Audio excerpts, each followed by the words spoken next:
I still remember the sound of my dad's laughter that night. Not the kind of laughter that fills a room with warmth, but the sharp, cutting kind that slices through your chest and leaves you hollow. It was the annual family dinner. The one where my mom decorated the dining table with silverware she only brought out for special occasions, and my brother Ethan strutted in like the golden child he'd always been. The air smelled like roasted rosemary chicken and money, that invisible scent that clings to people who never had to struggle for anything.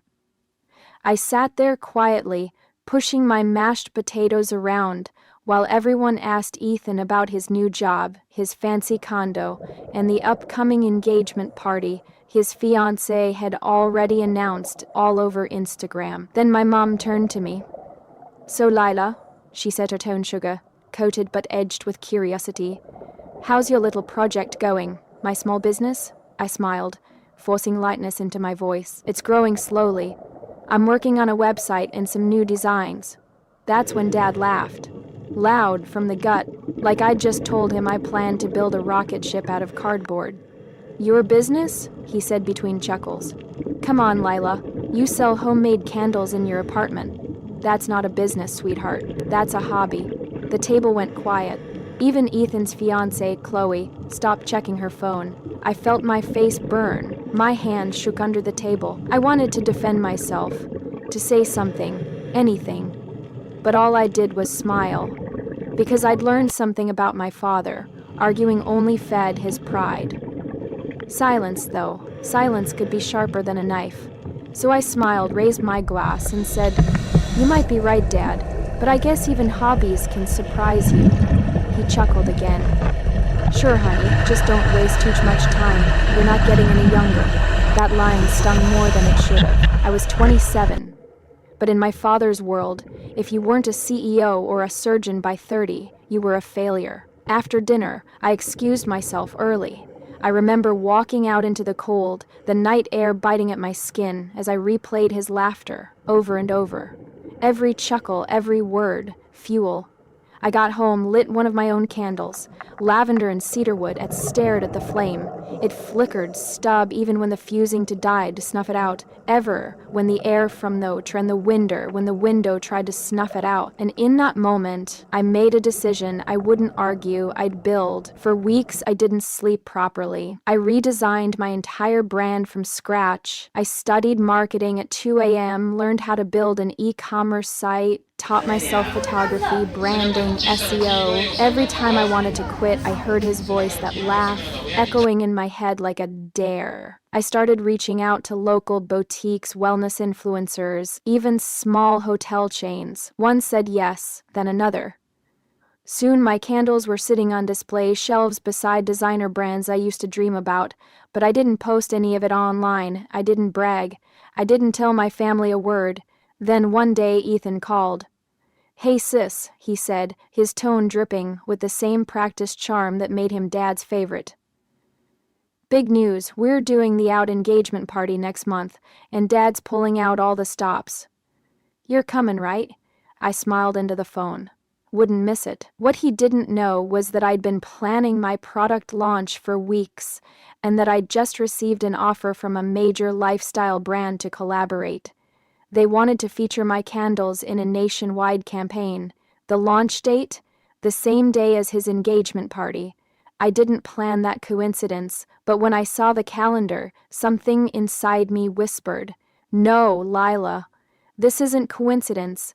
This is timing." The morning of Ethup's party, I woke up early. My hands trembled as I hit publish on my website. My new brand, Lumos by Lila, went live. Within minutes, my phone started buzzing. Orders poured in. Influencers tagged me in their stories. One of the biggest wellness bloggers called my packaging art in a jar. I smiled so hard it hurt. But I didn't celebrate yet. Not until after dinner. The engagement party was held at a country club. Chandeliers, champagne towers, the whole show. My parents were glowing. My brother looked perfect. And me? I wore a black satin dress that shimmered under the lights, subtle but striking, the kind that made people turn twice without knowing why. When I arrived, Dad hugged me briefly and said, Try to look happy tonight, okay? This is your brother's big day. I smiled. Don't worry, Dad. I am happy. Halfway through the evening, Chloe stood up to make a speech. Everyone clinked glasses.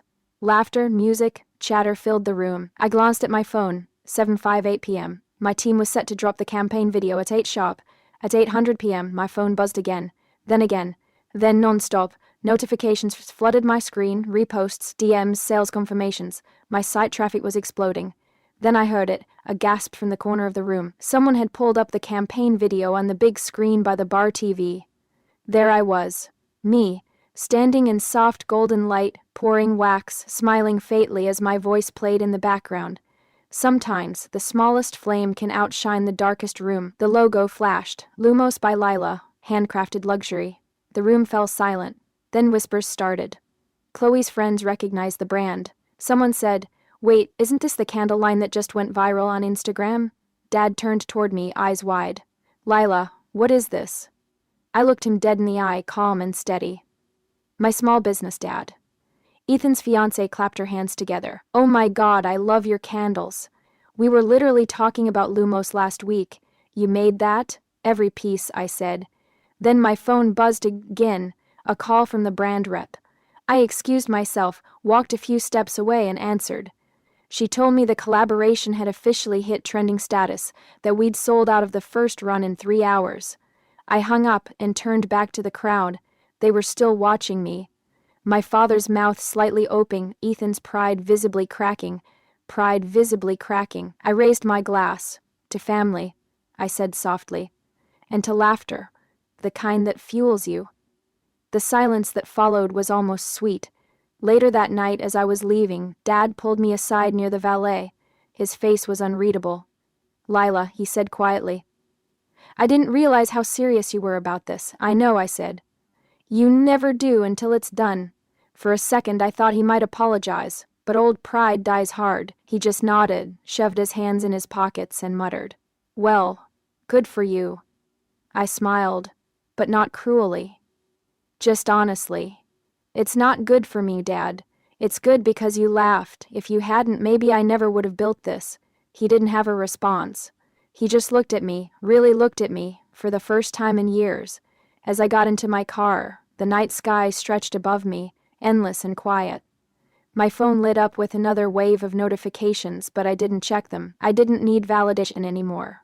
I'd already won, and somewhere deep inside, I knew that every laugh, every dismissal, every time I'd been told to be realistic, it had all built the fire I carried now.